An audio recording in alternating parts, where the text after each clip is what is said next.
Welcome back to Tartarian Tales 69, dudes. We made it pretty far. We're going to keep going. So this is a continuation, part 3, in fact. The numbers work out.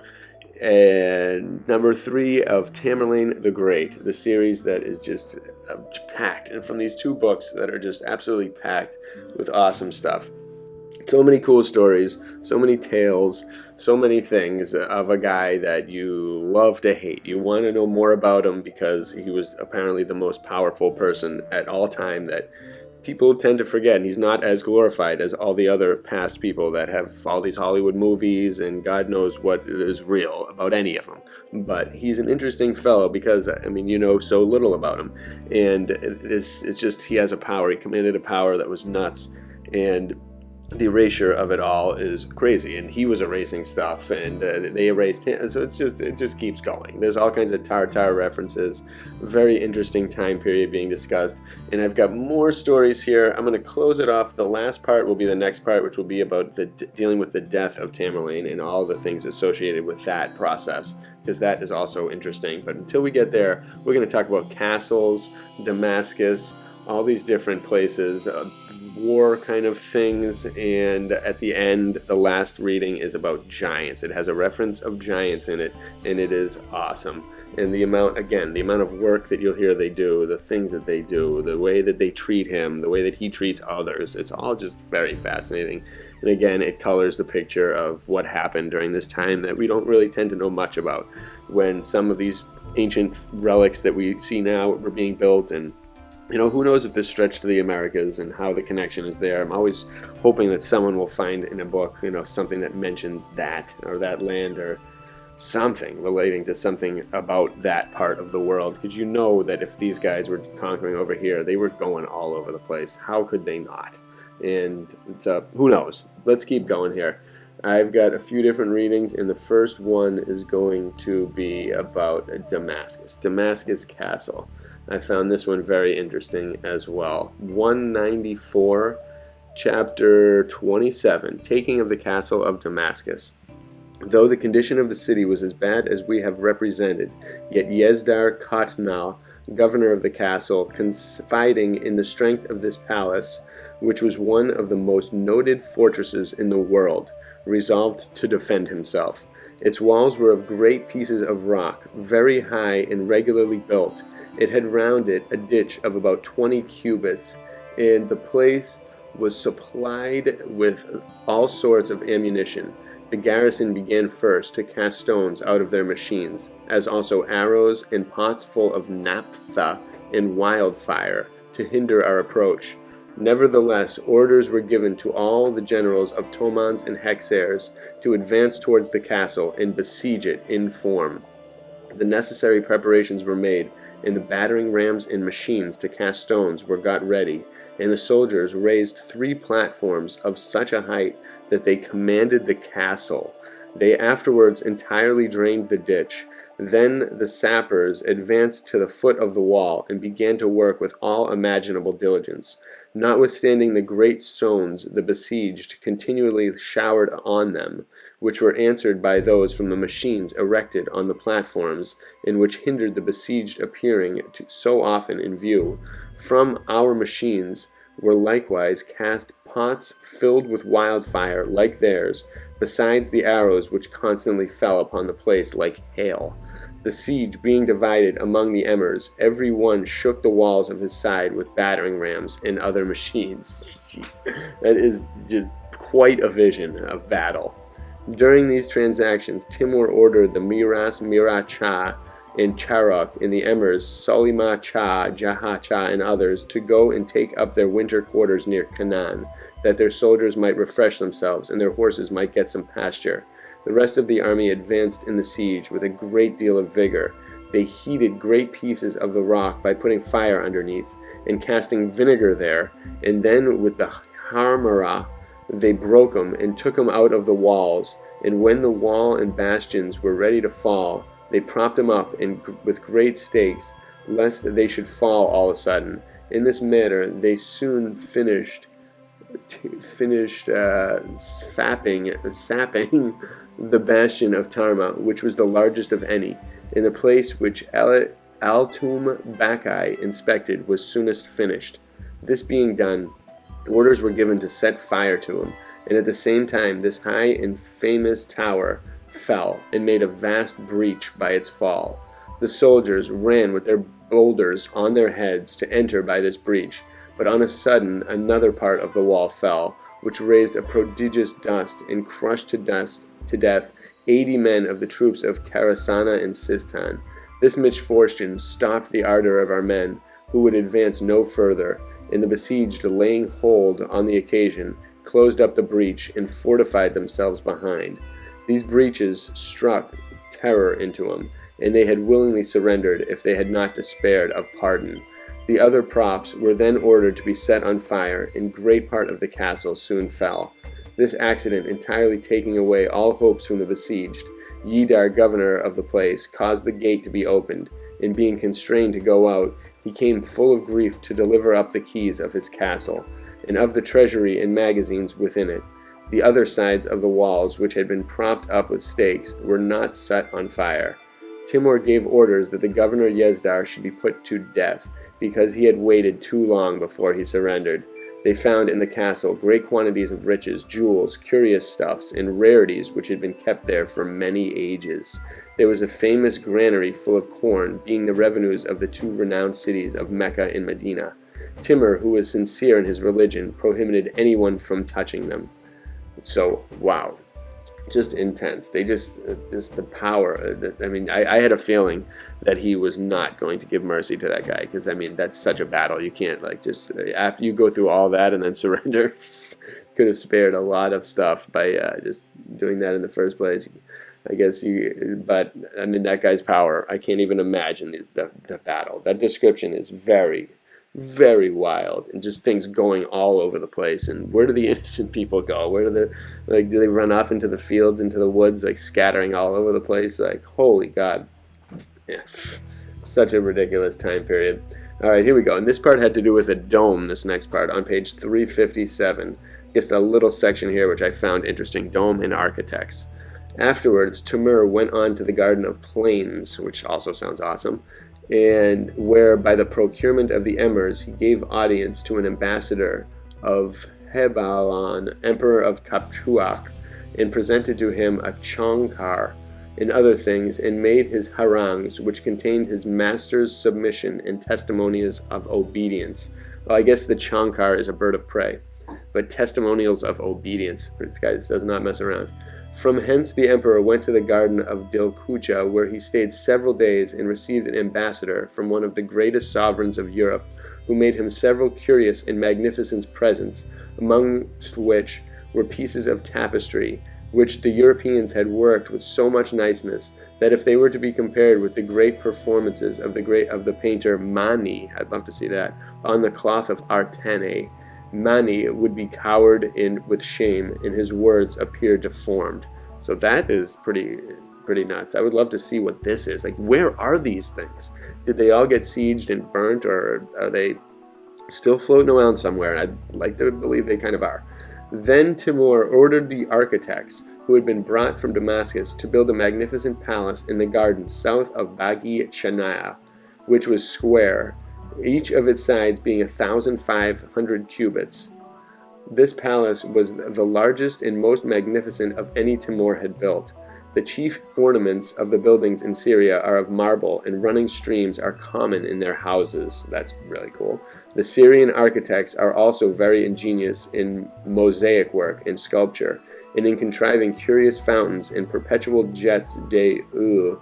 And what is most remarkable is that with stones of diverse colors, they do the same sorts of work which the artificers in inlaid work do with ebony and ivory, and that with equal niceness and delicacy. They likewise made several fountains in the palace, and beauty of which was augmented by an infinity of jets d'eau of diverse forms, with a surprising and inimitable art. Wow.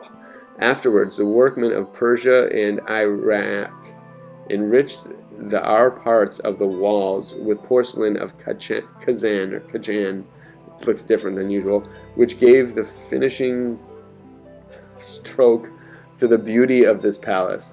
Then Timur ordered noble banquet to be prepared, with all the delights which mortals can desire, or by which the senses can be gratified. He was there congratulated by the prince, his children, the empress and princesses, who sprinkled upon him gold and precious stones. The European ambassadors were also invited to this great banquet, and partook of the diversions, for the castles have also their places in the sea. Or something, I don't know what that last thing. That started to get a little blurry towards the end. But wow, I love that. I love the streams in the houses. That is really amazing. And the sprinkling of dust connecting to the last Tartarian tales. These things are starting to become like, you're starting to kind of know the people and starting to know the customs and starting to kind of, see their methods. And it's just so interesting. I love it. I love learning about this stuff. It just adds to the imagination, adds to the art. And that's why, as you can tell, I always kind of pick things that are slightly related to art and creativity and building, architects, the mysteries. I can't get enough of that stuff. And there's a lot in this book, so here we go. Let's go a little more. The taking of the famous castle of Cortain in Georgia. This is on page 308. There is a steep mountain in Georgia, 150 cubits high, situate between two very deep defiles. On the south of it is a rock which surpasses it in height, in which they ascend with ladders and cords. There is but one way to this mountain, and that very narrow and crooked. Besides, the precipices which surround it hinder an army from encamping and besieging it. The Georgians had fortified this mountain on all sides, having built houses upon it, and a gate at the very extremity, with cisterns to preserve rainwater. It was commanded by a Georgian prince named Tayal, who had under him 30 great officers or something, and a strong garrison. They were not apprehensive of any scarcity, their cisterns being filled with water, their cellars furnished with delicious wines, and the place stored with swine and sheep. Timur, being apprised of the importance of this place, resolved to take it, notwithstanding the great difficulties which would attend the siege, as it was in the midst of the enemy's country, and would require a great number of soldiers to carry it on, who would not be able to find victuals and even water enough for him. Every one was surprised at this undertaking, and believed it impossible to take the place, unless the sole fear of Timur, who designed to go there in person, should seize the hearts of the besieged and make them surrender. But God had otherwise ordered it. The imperial standard arrived before the castle of Cortain on the 14th of Muharram, 806. The inhabitant, I guess it says on the side, August 18th, 1403. The inhabitants immediately sent to salute the emperor, offer him their presence, and assure him of their submissions. But seeing their flatteries could not hinder the place being attacked, they confided in the strength of their walls, and declared war by a discharge of arrows and stones. Timur at the same time ordered the emirs to take their posts round about the place. The emir Shamali was fixed on the side of the gate, having orders to build sconces over against it, and two other emirs had likewise to erect 2 fences in different places. This was done, that if the siege should last too long, a garrison might be put in them. To incommodate the place, Chanel finished in 3 days one of these sconcers, capable to contain 3,000 men, which excited the admiration of the whole army. Filled in 3 days and could contain 3,000 men. Timur encamped behind the fortress in a place proper to build battering rams and other machines, and ordered platform of stone and wood, which is called Medjor, to be built between his camp and the castle, so high that it should command the place, though the Jordans had imagined that the height of their mountain would have preserved them from all manner of infidels. This work was not finished in less than a week, and on the 24th of Mataran, a Marid named Ihla, who was skillful in marching over to mountains, found means during night to get on something upon a rock south of the castle. I can't read it. It absolutely just goes too blurry from there. I apologize, but something happens after that. I am not totally sure. You can try to find it on page 310. Good luck. But either way, very just interesting how these situations worked, and I wonder who really who, if there was anyone commanding Timur behind the scenes, again, like an unnamed entity like today, that kind of controls and is giving him these orders to do these things, and to, if there's someone even beyond the pole, the restrictor of knowledge, the controller of, who could it be? Anything. So many different possibilities surround every part of all this stuff. And so this is in the 1400s, as Columbus supposedly came to him. It's all so interesting. They were all connected. They all knew of each other, and things were going on all over the place. And how far did it stretch? Whew, we don't know. But this is one of the chapters I was building up to, and it is relating to the giants. So it has a little bit of it. And I think it was very cool. I liked hearing it. Chapter 20, the taking of the citadel of Firanzu or something. Among the strongest places mentioned in history, none deserves more notice than the citadel of Firuzq, situate on the ridge of a mountain. I always think that those sound like Aztec to me, some of this language. There's got to be a connection there. It's all connected. But and again, I love hearing about these places, the strongest places mentioned in history. None deserves more notice than the citadel of Firuz. I can't even pronounce the name, never even come close to hearing of it. But all these places built on these mountaintops, and how do they do this? It must be so nuts. Situate on the ridge of a mountain, with walls of the utmost strength. On the 9th of Silkad, 806, May 31st, 1404, the imperial standard arrived there, and the troops formed the siege, encamping at all in the avenues around about it, every one having taken his post. The machines and the arms necessary were got ready, and throwers of wildfire began the assault, and were seconded by the bravest men of the army, who exposed their lives with the greatest intrepidity. And as one of the towers of the place was built at the foot of the mountains, on the bank of the river, and the walls of that tower were raised as high as the level of the mountain, the besieged made use of it to draw up water out of the river. But our men turned the course of the river from the foot of the mountain, and spoiled the water which was left there.